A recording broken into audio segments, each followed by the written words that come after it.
Bem-vindo ao podcast da PLMJ. Damos voz ao que interessa, ao que faz mover o país para lá da espuma dos dias. Os negócios, a comunidade, o empreendedorismo, a sustentabilidade, a arte. Partilhamos saber que é feito de experiência e que serve a todos.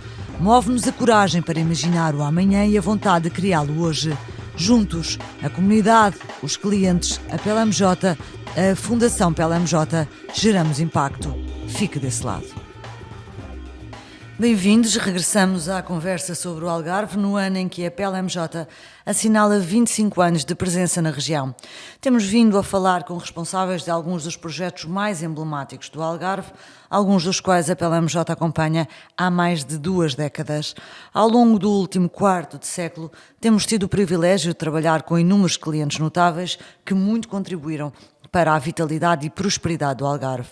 Hoje temos o prazer de ter connosco o Bruce Hawker, CEO da Open Media, grupo de mídia que publica revistas de luxo como a Essential e ajudou há 12 anos a mulher a fundar a Fine & Country, grupo de real estate com forte penetração no mercado estrangeiro no Algarve. Junta-se Gavin Scott, consultor da Belvin Franks, grupo que apoia os expatriados britânicos na gestão e otimização do seu património no sul da Europa, incluindo, claro, Portugal. Da PLMJ junta-se Carmen Batista Rosa, responsável pelo escritório do Algarve. Juntos e através das suas histórias e experiências, fazemos uma viagem pelos últimos 25 anos da região. E claro, vamos falar em inglês por causa dos nossos convidados. And now, switching to English. Bruce, starting with you, could you share with us the journey of your media group in the Algarve, which, by the way, is also turning 25 this year? Thank you, Alexandra. Antes de mais, podia ser em português, mas vou falar em inglês, já que estamos aqui com o Gavin. Por cortesia com o Gavin. É um imenso prazer estar aqui. So great to be here.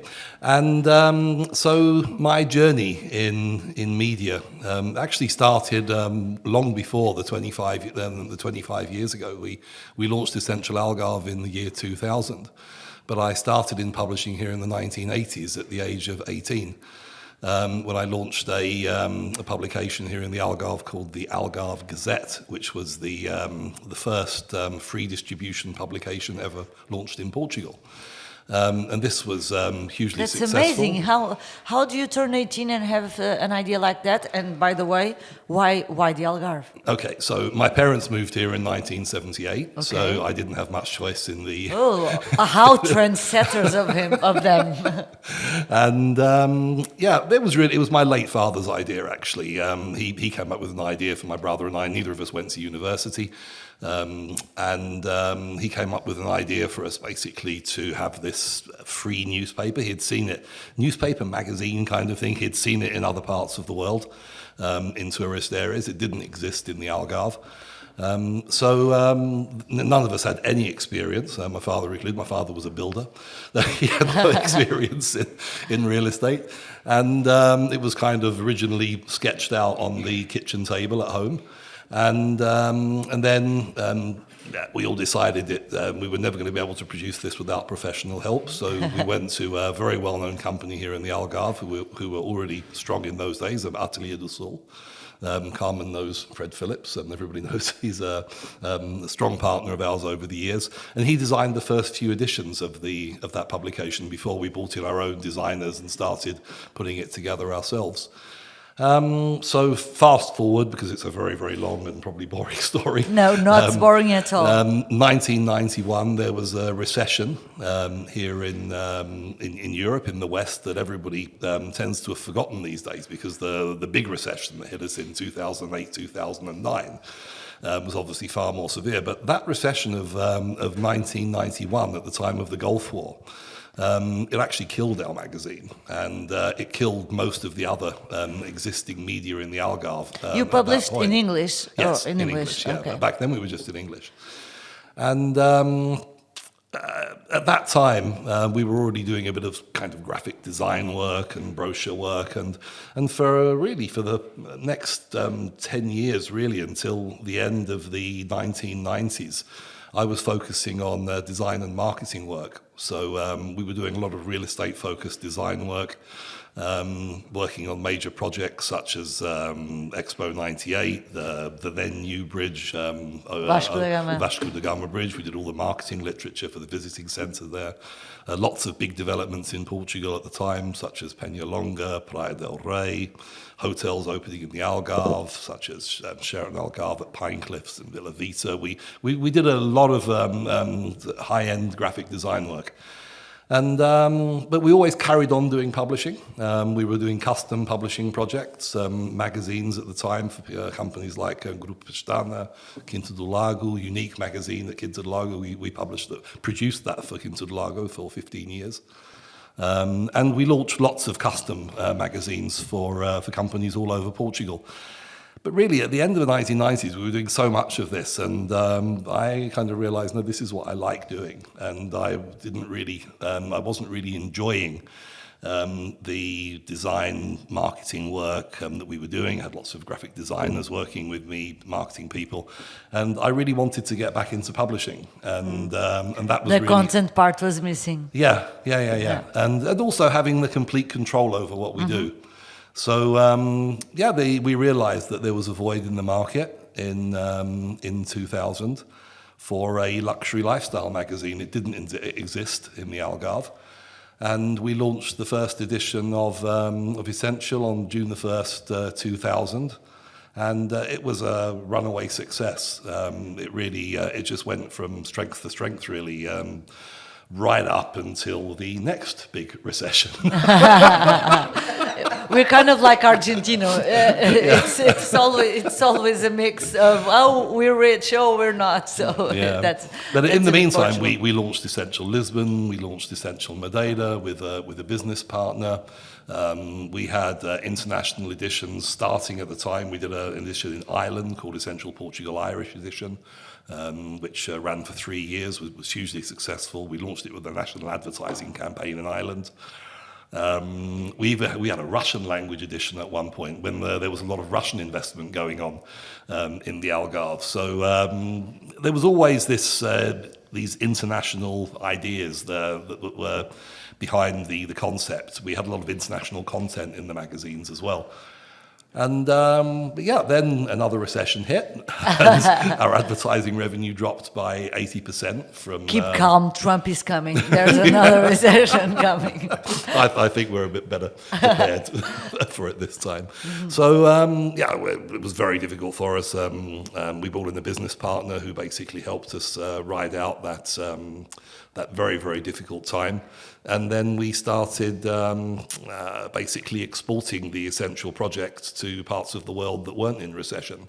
So we launched with a partner in Macau, China, Essential Macau in 2011. So things were still very grim here in Portugal, but Macau was booming. That was hugely successful and helped in part to keep the company afloat at the time over here. On the back of that, we launched Essential Kuala Lumpur in Malaysia with a business partner there. That's incredible. Like you were 18 years old, you started this. Well, by this time I was 36. No, I know, but the way it's a learning on the job. It's amazing. Yeah. And so the international editions died out. Basically, the concept of Essential is it's a luxury magazine mostly for distribution in hotel rooms, and in luxury restaurants, and we give it to people who we want to give it to, and we also sell it in the shops. So anybody wants to go out and find a free copy, they can't find a free copy unless they're staying in a 5-star hotel or if they're in a very nice and it's restaurant. incredible. Last night I had Essential on my hands in my hotel. In your hotel room? Yes, in my hotel room. No, and it's amazing being a former journalist, grabbing a magazine.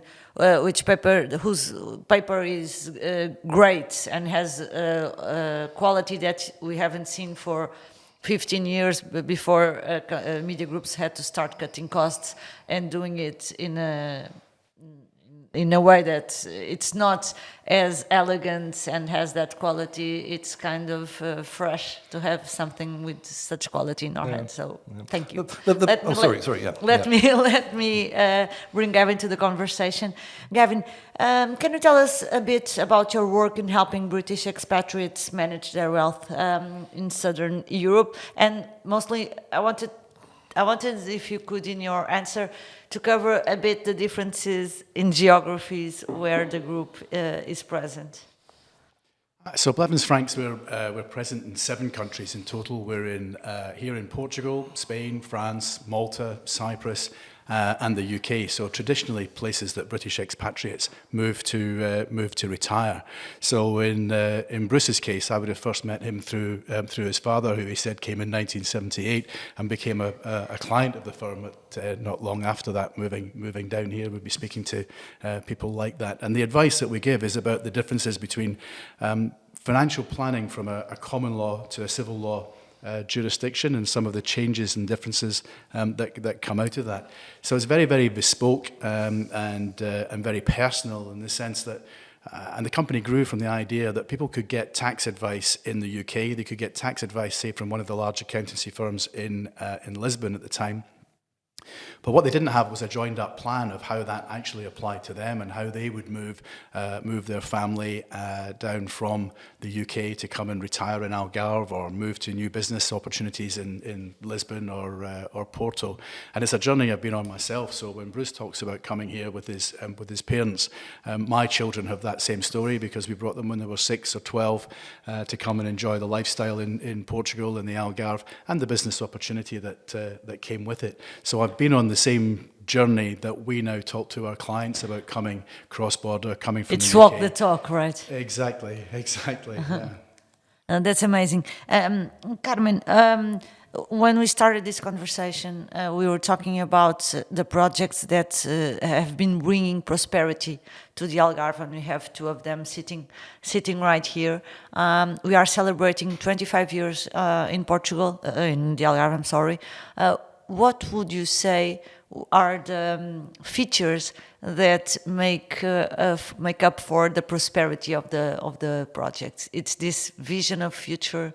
It's this vision of fulfilling a need. What do you think about that? Basically, I do think that the Algarve has so much to give, right? Because it has everything. And of course, 25 years ago when we started, there was still not many means to do things like, as an example, Gavin was saying, if you wanted a good tax lawyer, you had to go to Lisbon 25 years ago. There were some here in the Algarve, but the market was not that, it was a bit scarce regarding that. And nowadays, you have PLMJ here, of course, and you have Belvin Franks that you do other type of assessments to individuals. We work more with corporations, but indeed the region has so much to give, and 25 years ago it didn't have the means to provide these services to clients and to foreigners that were starting to come. So I do believe that the foreigners that came here first, they made the needs for the services to appear. And actually it's coincidentally or not, everything boomed in 2000 because it was Belvin's, it was Essential Algarve, because the ingredients were already here, right? I'm sorry? Because the ingredients were everything already is here. That's yes. what I was I wanted to reach that conclusion. It has everything that is necessary for real estate and tourism. And I'm talking about, of course, the weather that everybody talks about, but it's much more than the weather, actually. It's the security and a sense of presence that people feel here in the Algarve that you do not have elsewhere in the country, I believe. Well, you may have, but here we have everything perfect to bloom. And I do think that's our difference. I've got to agree with you, Carmen, that the lifestyle was already here. What that then presented was the opportunity for economic development, and we've seen that grow. I mean, the time, when I arrived, you couldn't drive along the Via do Infant past Alcantarilla. Now we're east to west across the coast. People were still talking about driving across the beach to get to certain locations further down the coast. The infrastructure is here now, and business is really booming. Yeah, we could maybe get better on infrastructure. We'll be talking about that with André Gomes from Região Turismo do Algarve. Yes. No, our next podcast. Gavin, how does Portugal and the Algarve in particular compare with the other regions where Belvin Franks is present? I'm quite often you like us more, I know, but of course, yeah, no. I'm quite often asked the question as a regional director. I'm asked, well, would I be better moving to Spain or France? Why us? Or Portugal? Yeah, why? From a tax perspective, and I always start with the idea that we're letting the tax tail wag the dog. Come to the Algarve, come to Portugal for the lifestyle, and we'll develop your financial plan around that. If you want to go to Spain or France because you prefer those places, go there and we'll come up with a tax plan that works for those places. So other than, there are very, very few, I think, specific cases where people come purely for tax planning. It really is, Portugal is the one that is driven by lifestyle. And we're very, very fortunate, I think, to have the fresh fish that we have, the Atlantic Ocean rather than the Mediterranean for these other places.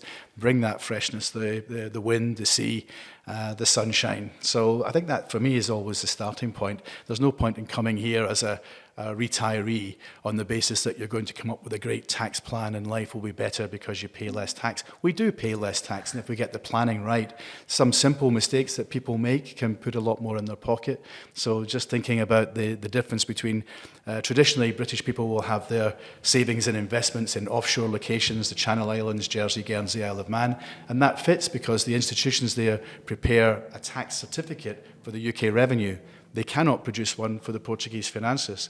So by moving their assets to a European jurisdiction, not only are we able to declare their taxes correctly that when they come due, but they're reduced. So instead of say paying 35%, they pay 28%. And well, that's a significant saving. That's a saving of 20% on their tax break. Yeah. It's like being able to buy everything in Portugal saying EVA. Yeah. You've saved that amount of tax. Interesting. Bruce, you were talking about the journey of open media in your magazines in the Algarve. I would like to have your perspective from how has Algarve evolved in the meantime. How did you incorporated those changes in your products throughout this cycle? I think I'd like to start by adding to something that Gavin was just saying, actually, which I think is really very, very relevant. So Gavin was talking about people moving here because of tax breaks, and this is really something that it was seen as a catalyst for a boom in the market over recent years when we had the NHR tax regime, for example, when people would come here and have effectively a 10-year tax break. And then we had things like the golden visa with real estate, now only available through other forms of investment. And everybody, all of our clients, all of our advertisers, the people that we deal with in business, when these regimes were either scrapped or changed, were panicking. And I always say to them, calm down, calma. Because we've always been attractive to foreigners as a place for people to come and live. So if we turn the clock back to say before the last recession, so 2005, 2006, 2007, the real estate market here was booming. There were legions of people from the UK, from Ireland, from around the world coming here, buying property, moving here to live. The expat community was growing. The only reason that those regimes were actually invented were to attract investment. When Portugal was in recession, we needed foreign investment. We still do. And obviously we still do. But basically, there was this feeling that everybody was going to suffer financially when these regimes were scrapped, and it's not the case. The real estate market is still booming here. There are no major tax breaks unless you work with someone like Belvin Franks who can help you find some effective ways to. Still very, very effective. Yeah, but it's not what it was. We don't have those obvious tax breaks that we had. And so, what have we had to do over the years to stay relevant? Really, we diversified as a media company. So we took over a long-established English language newspaper, the Portugal Resident. At the time, it was called the Algarve Resident, and it's a weekly newspaper. It's been running since 1989. It's really a very established part of the expat community here in the Algarve. And we improved the digital presence of it. We changed it from Essential Algarve to Essential Portugal, so we imported a lot of national news as well as local community news in the Algarve. So this became really our number 2 flagship. Essential Algarve is our main flagship, but I would say there's a smaller flagship there, which is the Portugal Resident. Very strong online these days. We also took over the Portuguese language newspaper Barlavento, which was launched in 1975. And talking of anniversaries, Barlavento is 50 this year. Oh, wow. So we are celebrating both 50 years of Barlavento and 25 years from Essential. of 25 from Essential, and we have a big party planned next week for that. To celebrate that, which Carmen is coming to, and Gavin sadly isn't here in Portugal. Unfortunately not, because Belvin Franks are celebrating their 50th Their 50th year, having been established in 1975. The year of 2000 was a big year for everyone. And 75 years ago was long before Bruce or I were born, so we... But basically, we diversified in many ways as a small media group. We're currently 22 people in the business. We're not a big company. But to stay relevant, to stay... I was actually going to ask you that again. Sorry for repeating myself. Having been a journalist for almost 2 decades, seeing so many media titles going down. How do you keep it profitable? I mean, it's obviously a tight control on costs is very, very important. But diversification is the key, and I would say the most important aspect of that, of diversification for us, has been events. I was actually looking back in 2018, 2019, before COVID, at how media groups such as the Financial Times, Monocle, many others around the world, were becoming as relevant in events as they are in media, in providing news. And so Gavin actually helped us to set up our first event, which was here in the Algarve. These were called the Living in the Algarve events, which we still run. We run these along the Algarve, and they're basically events aimed at people who have recently moved here, or who already live here, or people who are here on vacation and are interested in moving here. So we get together small groups of local businesses who give presentations. There's a small exhibition, and then we exported that internationally, and it's now become our number 1 revenue stream in the business. So we hold events now for the last 3 years, Canada, all over the USA, South Africa. We're in Brazil in a couple of weeks' time. We'll be in Hong Kong at the end of this year. So we're doing events about investment in Portugal, and also about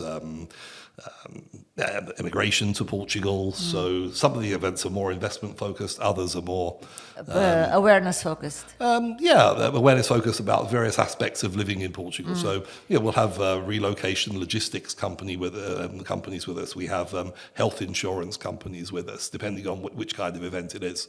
Some events are more investment focused, with investment funds, law firms, obviously, tax advisors. And the events have become very, very popular, and that's really the main driver of the business these days. Yeah, Carmen, looking at looking at PLMJ here in the Algarve, I know we've mentioned this in other podcasts, but assuming that people don't hear all the podcasts, I would like to hear you about the evolution, the journey of PLMJ here in Algarve. Yes, well, 25 years ago, we were still a baby, right? So we were starting here in the region. It was not easy. There were some lawyers here, and of course we had the firm's brand that was already a very strong brand and gave confidence to our clients. But indeed, we were focused more in litigation, but always real estate and tourism. That was our main focus, as the region provides these type of activities. It's indeed what we focused on the most. Nowadays, we focus mainly on real estate, tourism projects, investors that come and want to develop big real estate projects in the region. We have some that we've assisted in the past, which make us very, very proud. Whenever there is the transfer of a resort or a real estate asset to another company, we're involved as well. So sometimes we get in the same project several times. Several times. Like, for example, Val de Lobo. I don't know how many due diligences we did to that resort. That's a good point, and a key advantage for having long-term relationships with clients is that we end up knowing them in a way that a new firm or a new lawyer, and I'm not talking about, of course, the talent of another lawyer, just this track record of knowing the project. For sure. Yeah. It's very important to know the history of, I believe in all businesses, not only in law. Yes, of course. But the history of the client when it's a company, it's very, very important to be able to assist in the future.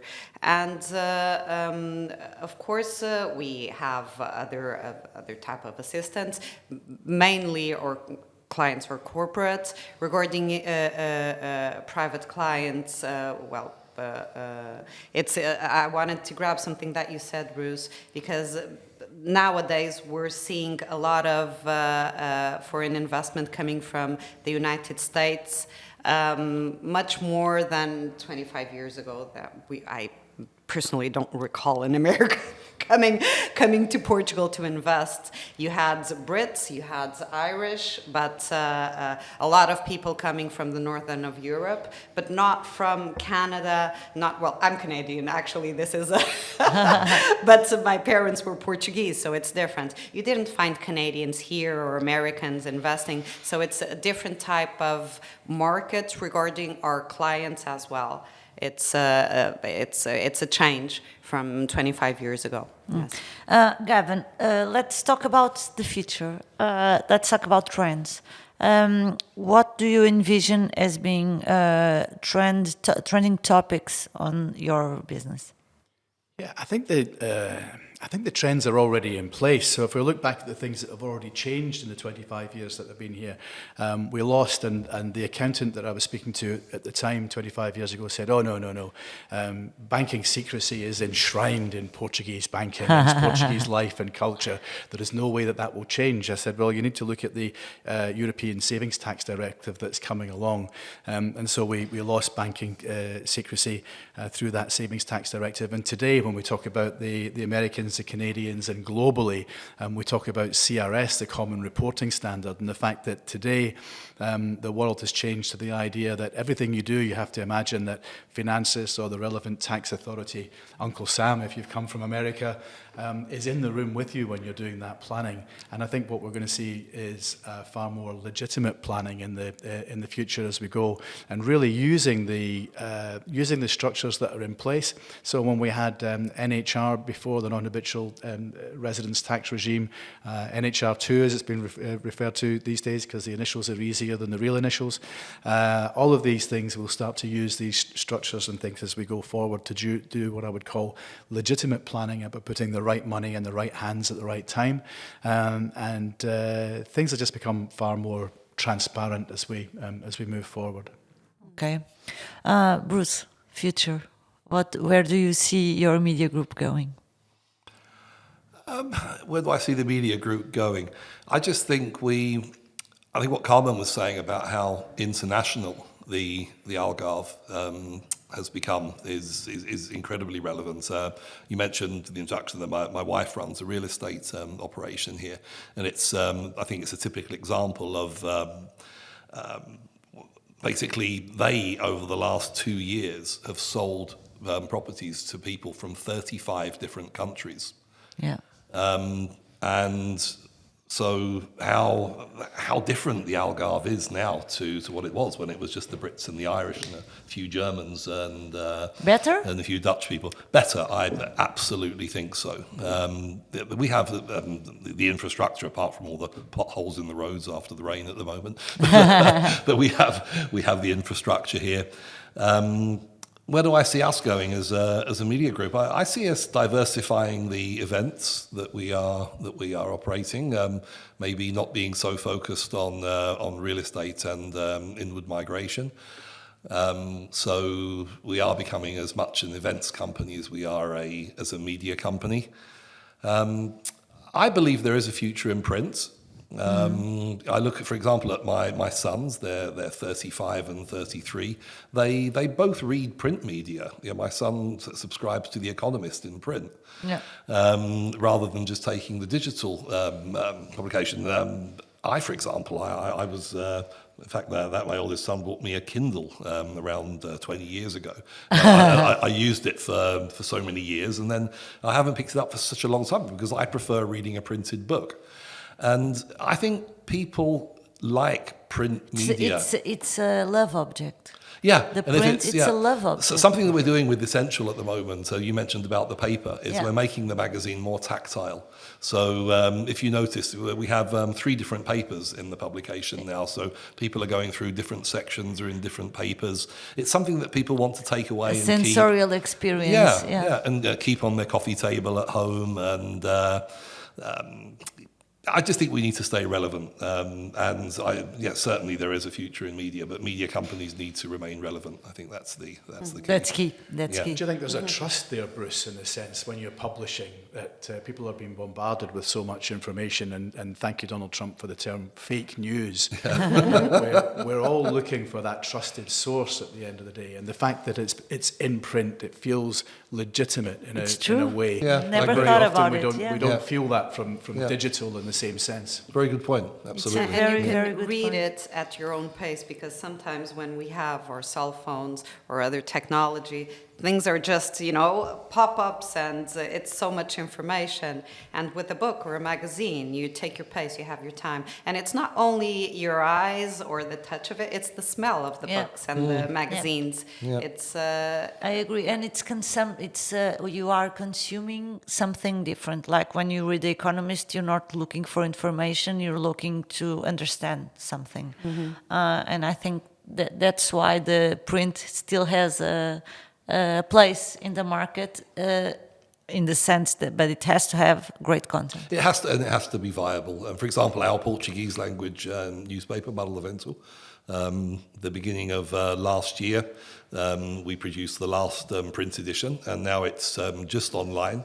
It's growing online. The journalists are focusing entirely on digital. People weren't buying it in the shops anymore, so there was no point. And I think when print media reaches that stage that it's no longer got the relevant print readership, it needs to focus on digital, obviously. Yeah. So so we need to certainly, and we are investing in new websites, strengthening our digital presence, which is absolutely vital. Yeah, It's interesting with the proliferation of artificial intelligence and the searching that does, that at Belvin Franks we've had a number of clients or prospective clients that have come in recently and asked a question, I've got this from AI, can I trust it, can I rely on it? Will you please write me a bespoke report that either confirms or denies what I've now found online? it's So a people are new still line looking of for that. We're it's a looking new for that line truth. of business to confirm what AI or Exactly, the other way around. exactly. new challenges. Do you see the time when you'll use AI to write that report? Carmen, let's talk about future. The future, here in PLMJ at PLMJ, well, I believe that we will have new real estate transactions. I hope we have new real estate transactions. Clients, I believe clients now are looking not only for a lawyer for conveyancy, but it's a bit more because the region has other aspects that need to be taken into account. We have environmental issues. For example, if you develop a new project, you should be aware of these water issues that the region suffers, and there's a whole bunch of laws that you should be aware of, planning issues as well. So there are, and tax, from a tax perspective, you need to have a detailed analysis. So it's not just getting here and buying a property or investing. You should be paying attention to whole other aspects of the transaction that in the past weren't attended. So hopefully clients will invest more, and they're actually already investing here. It's like a preventive way of succeeding, right? No, but that's the point, and that's what lawyers do for you. They prevent problems in the future, so you won't pay a lot of money in litigation or solving things with the public entities, which will get you into a very worse result, as if you had planned it from the beginning and been aware of it from the beginning. So hopefully we'll have and be involved in much more real estate transactions. But I agree with you, Bruce, diversity is the key. We have to think ahead, and maybe it's a new type of business to confirm or not the conclusions of AI. Thank you so much for joining us at PLMJ Podcast. It's been a pleasure. Thank you. Thank you. Alexandra, Carmen, Bruce, thank you.